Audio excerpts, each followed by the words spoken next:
Merci de rester fidèle à nos programmes. Bienvenue dans cette émission Mag Sport qui aujourd'hui parlera du basketball avec le 4e vice-président de la Fédération de basketball du Congo, M. Joe Lolonga. Avec lui, on parlera de l'Afro Basketball Kigali 2021 où la RDC participera aux éliminatoires qui commencent le 27 novembre prochain. Et on parlera aussi de la Coupe du Congo de basketball qui jusque-là n'est pas encore annoncée. On attend les dates qui seront publiées dans les jours qui viennent avec le 4e vice-président de la Fédération de basketball du Congo sur ce plateau. Monsieur Joe Lolonga, salut et bienvenue sur ce plateau du Mag Sport. Bonjour Jean-Yves et merci pour l'invitation. Vous allez très bien? Ça va, par la grâce de Dieu. Merci beaucoup pour avoir honoré notre invitation. Et avec vous, on va parler de l'Afro Basketball qui commence le 27 novembre prochain. La RDC participera. Est-ce qu'on peut d'abord savoir les critères de participation à cet Afro Basketball? Les critères de participation aux éliminatoires sont les suivantes. C'est que pour les équipes qui avaient déjà participé à la dernière édition, participent au tournoi éliminatoire. Et ceux qui n'avaient pas participé passent d'abord par une phase de qualification pour entrer dans la phase éliminatoire. Par rapport à cela, nous sommes dans la fenêtre des éliminatoires, ou dans un groupe où nous avons la RCA, la Tunisie et Madagascar. Et parmi les 4 équipes, à la fin, 3 seront sélectionnés pour la phase finale de l'Afrobasket 2021 à Kigali. Exactement. Parmi les 4 équipes, on voit que la RDC est dans un groupe vraiment très élevé. Tout à fait. Nous avons déjà dans le groupe 2 équipes qui ont déjà été championnes d'Afrique, la RCA et la Tunisie qui est championne au titre, et Madagascar. Donc par rapport à cela, nous devons faire en sorte de remporter le maximum de victoires pour être qualifiés. Ça ne sera pas facile, car aussi le deuxième point, c'est que les 3 équipes contre qui nous allons jouer ont tous des terrains couverts et des infrastructures pour se préparer, contrairement à nous, la RDC. La RDC va aligner les Léopards messieurs seniors à ces éliminatoires de l'Afro Basketball Kigali 2021. Et au niveau de l'Égypte, ce sont les juniors. Les deux se préparent en conséquence pour y participer. Vous venez de parler des infrastructures qui manquent au niveau de la RDC. Et comment est-ce que ces 2 équipes nationales se préparent pour bien prester lors de ces éliminatoires? Pour le moment, on se prépare avec les moyens du bord. C'est-à-dire qu'on est à plus ou moins 50% de ce que nous devons préparer, pour la simple et unique raison que c'est que nous n'avons pas encore obtenu les subventions du gouvernement, malgré l'introduction de notre demande depuis le mois de septembre et une suite de notre ministre de tutelle en date du 27 octobre qui a transmis l'état de besoin au gouvernement pour les seniors et non les juniors. Donc jusqu'à présent, nous allons nous débrouiller avec ce que nous pouvons avoir sous l'impulsion du président de la fédération qui prend certaines choses en charge le temps que le gouvernement puisse répondre à notre attente. Oui, pour s'y rendre, c'est vrai, pour s'y rendre au lieu des compétitions, ça demande vraiment beaucoup de moyens conséquents. Et à ce niveau où nous sommes en train de parler, vous êtes en train de relever le problème qui se pose au niveau de la préparation. Jusque-là, les équipes nationales se préparent avec les moyens du bord. Le gouvernement n'a pas encore agi. Et on sait qu'entre la décision du gouvernement et l'acte, il y a toujours un grand écart entre les deux. Et comment est-ce que vous allez vous y rendre? Et vous, à votre niveau, quels sont les moyens que vous avez, si et seulement si le financement du gouvernement arrivait en retard? Bon, aujourd'hui, malheureusement, lors de l'Afro-CAN, pour partir un peu en arrière, pour 2019, lorsque nous sommes sortis champions, nous avons eu l'ordre de mission et les frais du gouvernement après la compétition. Nous sommes partis au Mali sans la moindre subvention du gouvernement. Et nous avons pris des engagements auprès de certains fournisseurs et certaines aides de partenaires, comme la Robank et Excel Voyage.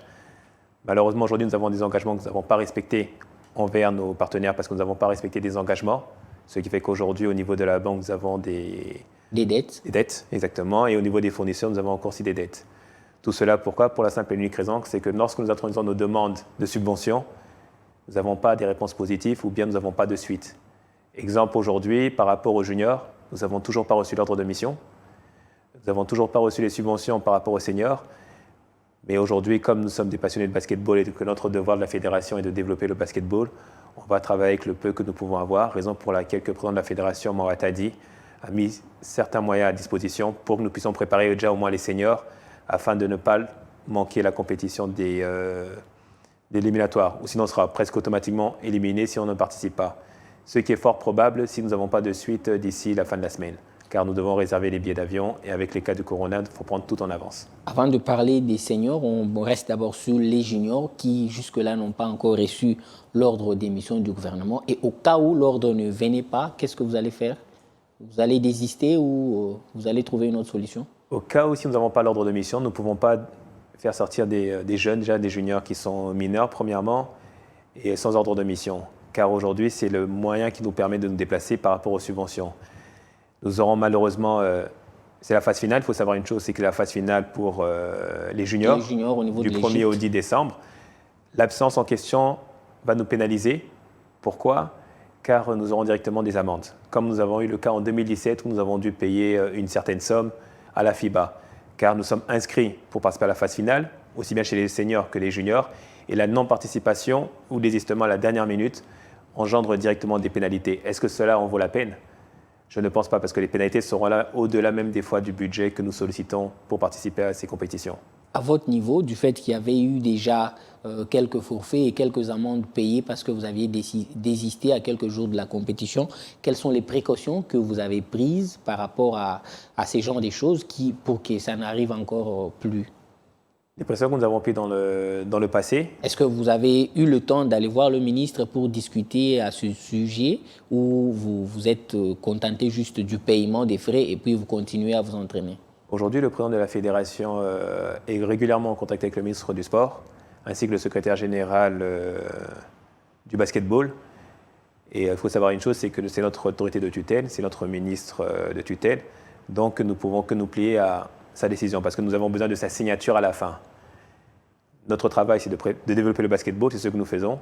Après, il se revient au ministre du Sport de dire oui ou non, mais si possible dans un certain délai, afin de pouvoir. Parce qu'il faut savoir une chose, c'est que nous n'avons pas pris cet engagement de participer chez les juniors ou bien chez les seniors sans l'approbation, car avant le confinement, on nous avait demandé, comme chaque année, nos compétitions à venir, et tout cela a été repris dans notre bilan pour les compétitions de 2020.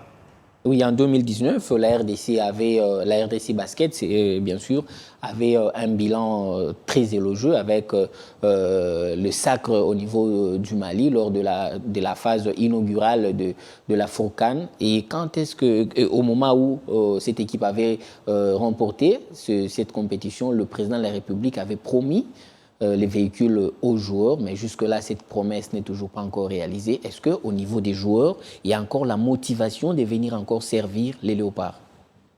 La première motivation déjà de nos athlètes pour servir les léopards n'est pas par rapport aux primes, ni par rapport aux véhicules. La première motivation d'abord, c'est les 80 millions de Congolais que nous représentons.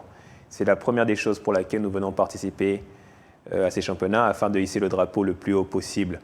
Et après, bien sûr, comme tout enfant, attend d'avoir une prime et un cadeau, mais cela, c'est le bonus, c'est le plus que le président nous a promis, aussi bien à nous, la fédération, qu'aussi devant les deux chambres du Parlement. Par rapport à cela, nous n'avons aucun problème, aucun doute, et nous savons que nous aurons ces véhicules un jour ou l'autre. Pour le moment, notre priorité à nous, c'est de participer à ces compétitions, chez les juniors, chez les seniors, surtout les juniors pour préparer l'avenir. Oui, on a vu les équipes s'entraîner, on a entendu les sélectionneurs des deux équipes parler des nouveaux joueurs des Léopards, dont les nouveaux basketteurs qui vont intégrer ces deux équipes nationales. Est-ce qu'on peut connaître les noms de ces joueurs et aussi leur cursus, si possible? De tête, comme ça, je peux avoir le fichier de tête, mais il faut savoir une chose, au niveau des seniors, nous avons fait une liste de 25 athlètes. Nous avons plus ou moins le 3/4 qui vient de l'étranger. Pour faire en résumé, pour ne pas faire trop long, leurs championnats respectifs, c'est l'Espagne, la France et d'autres au niveau de la D-League, qui est ce moment qui est à l'arrêt. Et d'autres comme joueurs seront au niveau national. Nous avons des joueurs comme Christian Yenga, qui est passé par la NBA, qui est aujourd'hui en première division. Nous avons le joueur comme Jordan Chaco, qui est champion d'Europe avec son équipe d'Espagne. Nous avons le joueur Hervé Kabasele, Garmin Kandé, Christian Yenga de Fuenlabrada.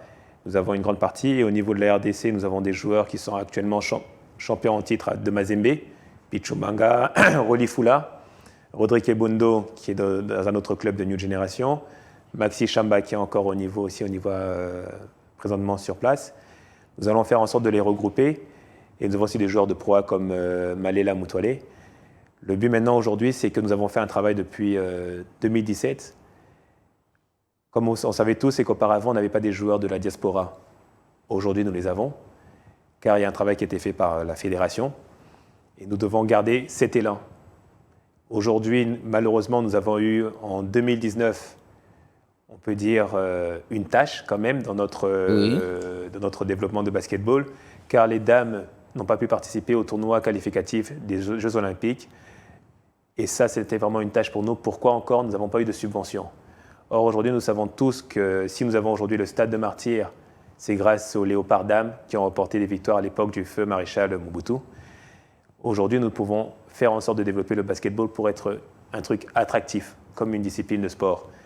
Si nous prenons par exemple l'exemple de l'Espagne, aujourd'hui en Espagne, dans n'importe quel pays nous arrivons dans un pays au monde, vous avez toujours un monument qui représente le pays. États-Unis, vous avez la Statue de la Liberté, la France, la Tour Eiffel, même chez nous ici en RDC, nous avons l'échangeur. Mais si je vous pose la question par rapport à l'Espagne, je ne connais pas de monument qui représente. Le monument de l'Espagne aujourd'hui, c'est le sport. Dans presque chaque discipline, vous avez des athlètes qui sont de renommée internationale et que tout le monde suit. Aujourd'hui, on commence à constater même qu'un match de Real Madrid contre le Barcelone bloque tout le monde devant la télévision, peu importe l'âge. Et c'est ce qu'il faut essayer de faire, développer le sport pour que ce soit un truc lucratif pour participer au PIB de la RDC. Et c'est possible.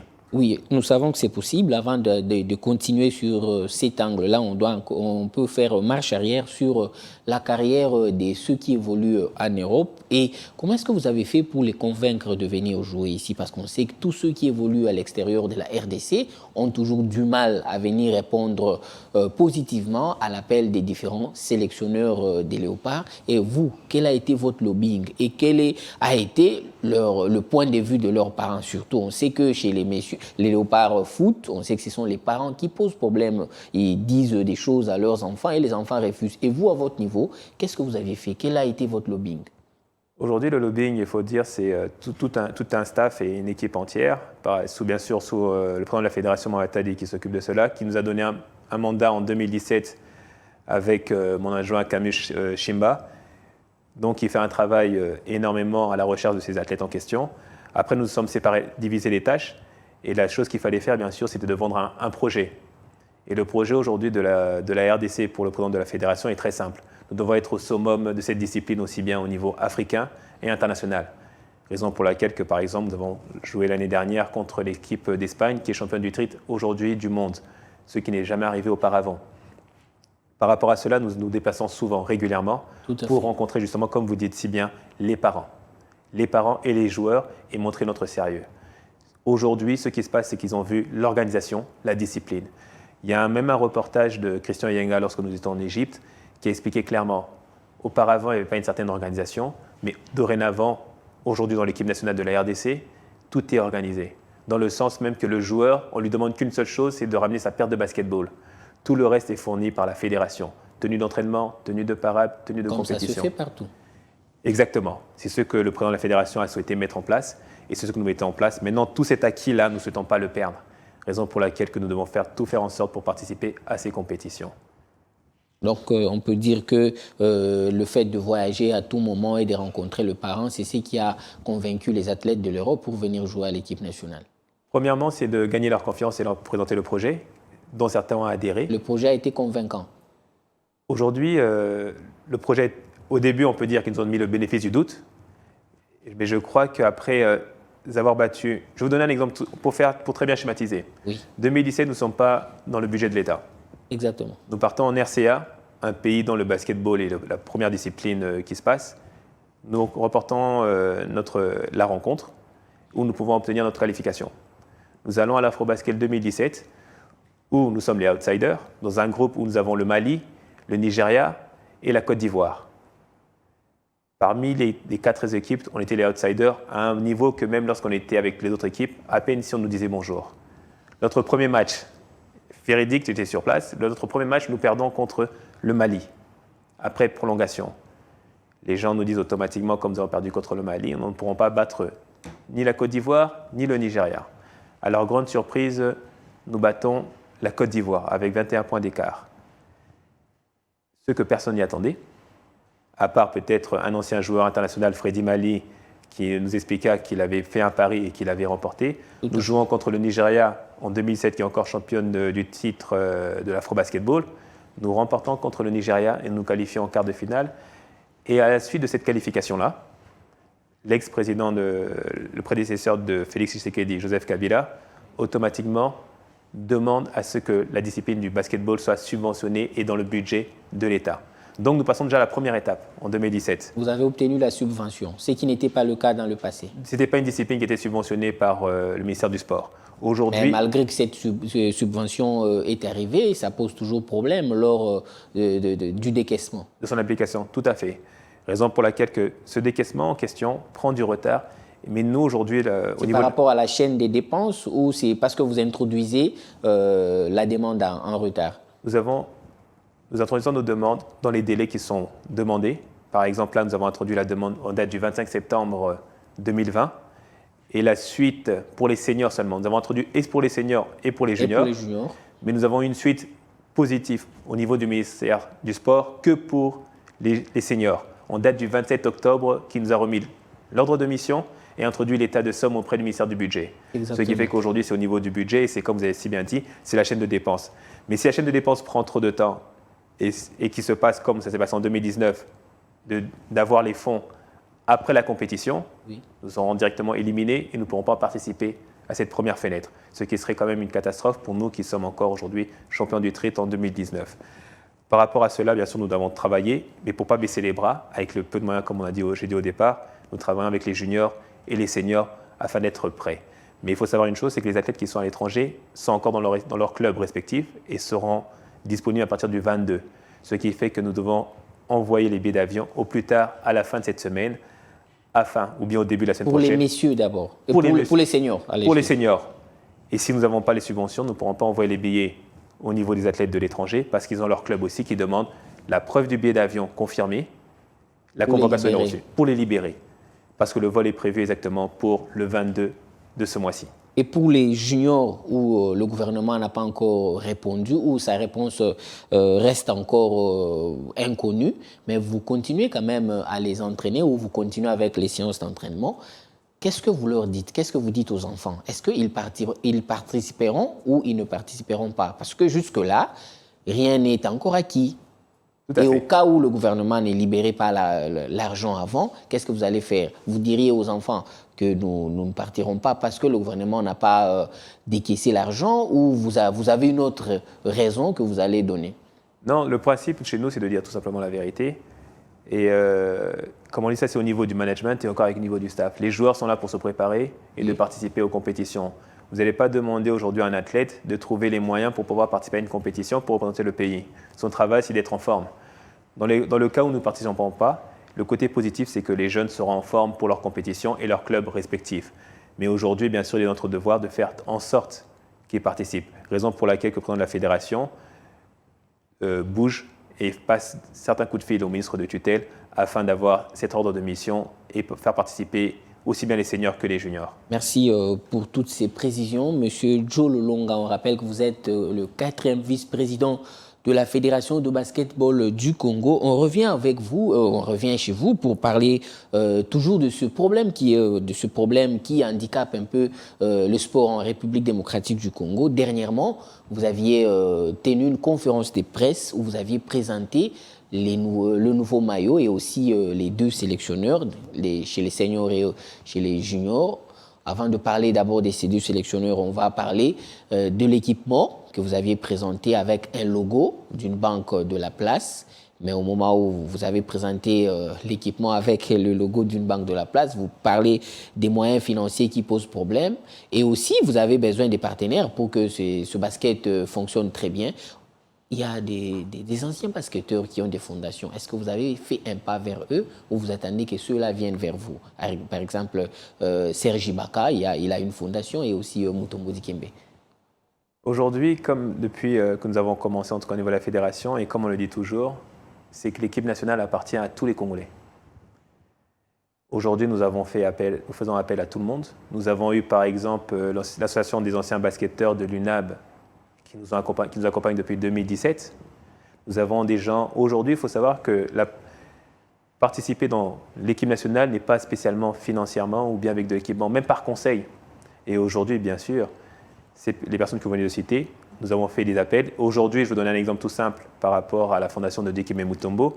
Dans la liste des athlètes que nous avons son neveu qui s'appelle Aboubacar Mutombo qui est là. Nous avons son fils aussi, Ryan Mutombo, son fils, qui évolue aujourd'hui aux États-Unis, qui est aussi présent pour les juniors, mais qui ne peut pas se déplacer par rapport au niveau du corona. Nous les suivons. Après, nous n'allons pas forcer la main à une personne de venir nous aider pour quelques raisons. C'est le bon vouloir de la personne, aussi bien pour les athlètes que les personnes qui veulent aider l'équipe nationale. Mais aujourd'hui, la porte est ouverte à tout le monde. Pour vous donner une information toute simple, en 2017, nous avons pu avoir des conseils au niveau des médias. Les médias nous ont donné certaines critiques positives qui nous ont permis de corriger nos erreurs, des failles, et être meilleurs à l'avenir. C'est pour vous dire que la porte est ouverte à tout le monde. Après, c'est bien sûr, c'est à la fédération d'analyser les conseils qui sont donnés et à les prendre ou ne pas les prendre. Mais la porte est ouverte à tout le monde. Par rapport à Serge Ibaka, j'ai un ami qui avait discuté avec et qui expliquait clairement qu'aujourd'hui, vu qu'il est 50%, Brazzaville est ici, mais malheureusement, il a joué déjà pour l'équipe de l'Espagne, il n'aurait jamais été contre jouer pour la RDC aussi, parce qu'aujourd'hui, il faut savoir une chose, c'est que parmi les 6 pays d'Afrique qui peuvent prospérer dans le basketball, la RDC en fait partie. Merci beaucoup, Monsieur Joe Lolonga. On parle maintenant de l'équipement que vous aviez présenté la fois passée. C'est seulement pour jouer l'Afro-Basket ou c'est pour toutes les compétitions à venir? Les tenues que nous avons présentées, c'est pour préparer les éliminatoires, car aujourd'hui, c'est par rapport aux sponsors qui sont sur les maillots, c'est un projet que nous avons vendu justement pour avoir des sponsors afin de préparer la jeunesse. Parce qu'aujourd'hui, il faut développer le basketball. L'équipe nationale est subventionnée par le gouvernement et les sponsors nous permettront de développer le basket chez les enfants, à l'école, à l'université ou le paramilitaire, et développer aussi de toute la République.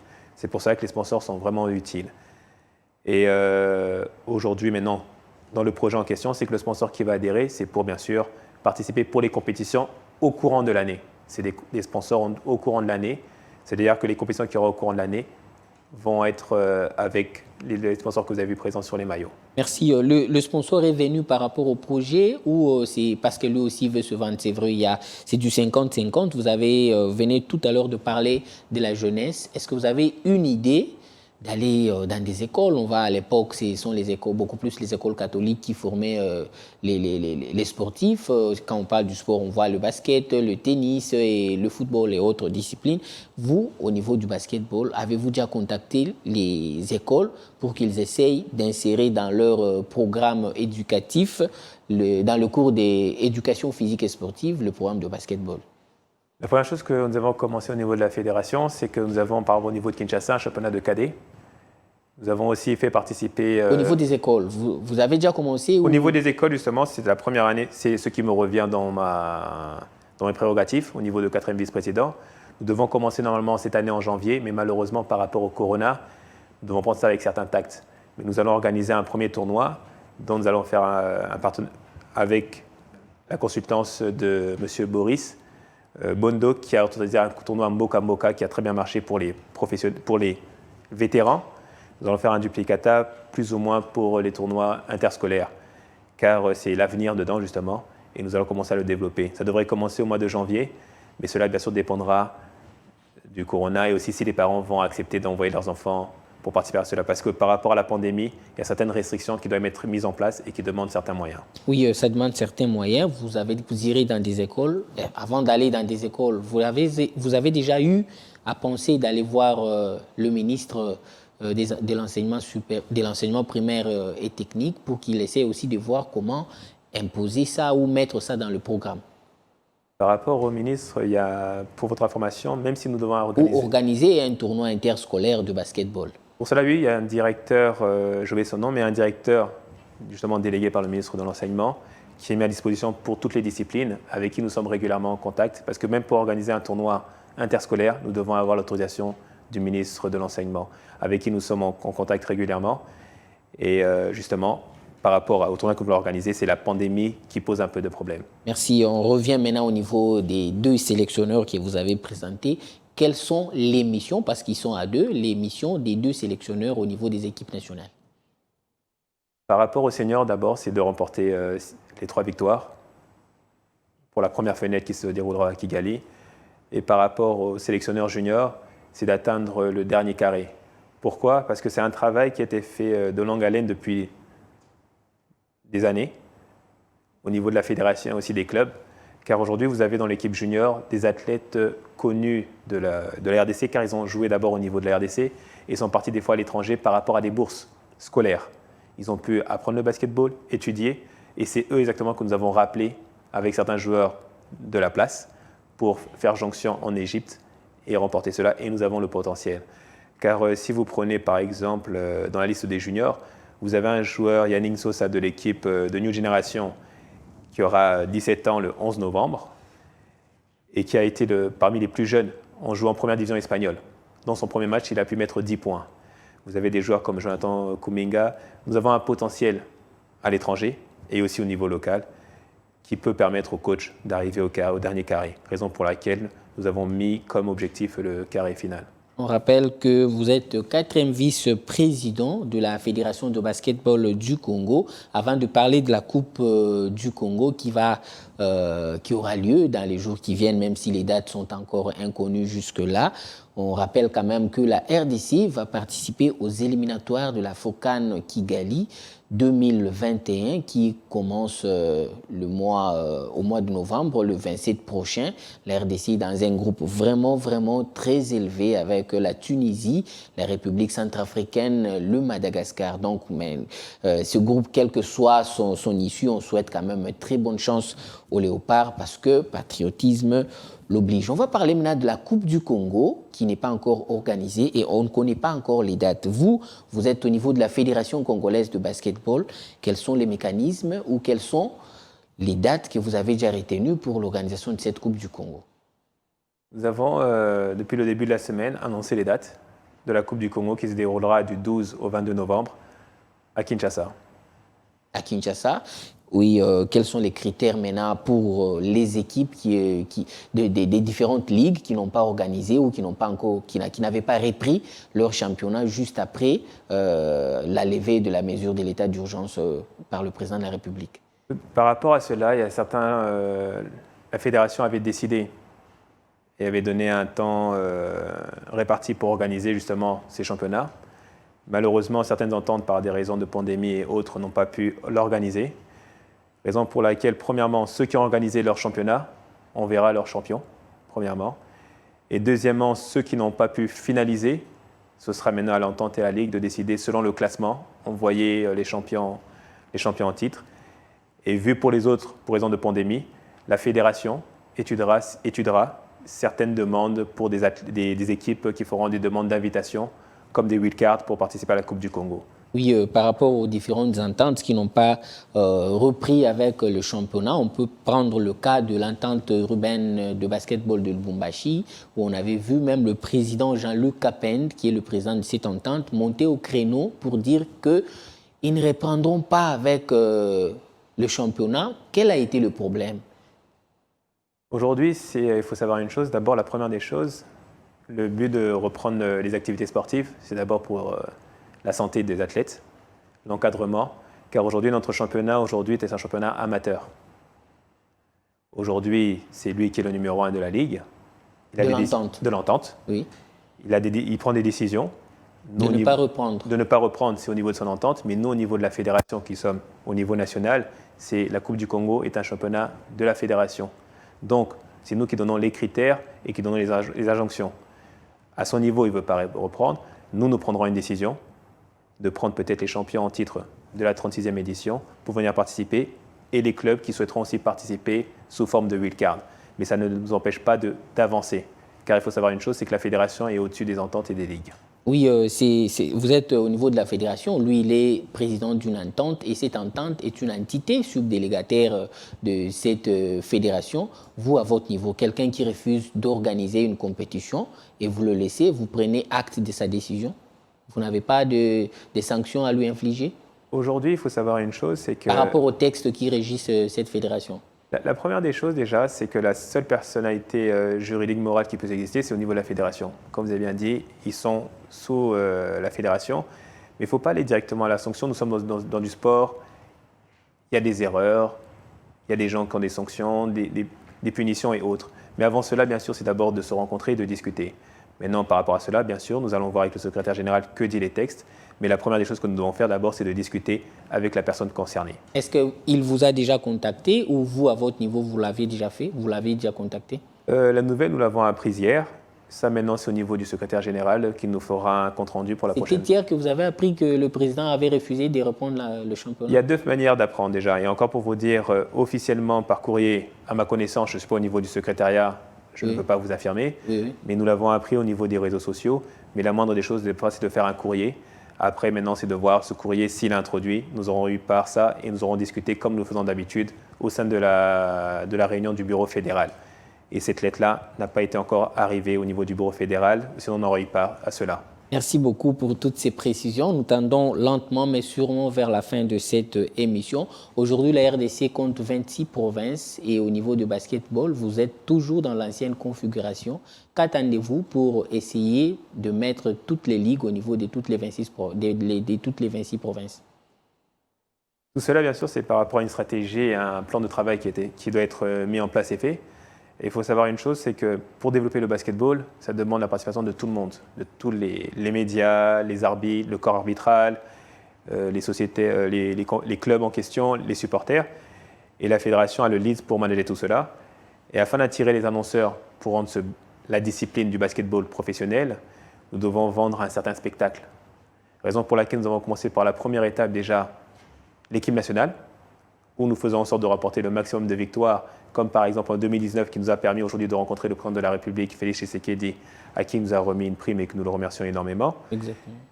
À la suite de cela, il faut savoir une chose, c'est que les demandes pour l'équipe nationale et les demandes aussi pour les clubs de participer à la Coupe du Congo et le nombre de licenciés a automatiquement augmenté par rapport à cette visibilité, grâce à vous les médias que nous vous remercions, et aussi les victoires des équipes. Car aujourd'hui, il faut savoir une chose, c'est que lorsque vous participez à la Coupe du Congo, automatiquement, nous pouvons détecter certains joueurs.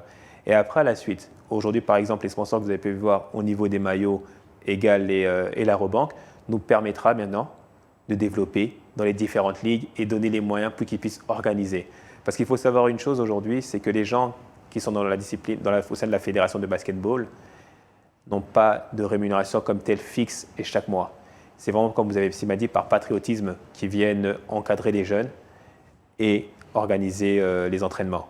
Raison pour laquelle nous devons travailler, faire en sorte de trouver ces moyens-là pour développer la discipline. Merci beaucoup, Monsieur Joe Lolonga. On rappelle votre fonction. Vous êtes 4e vice-président au niveau de la FEBACO. Votre conclusion?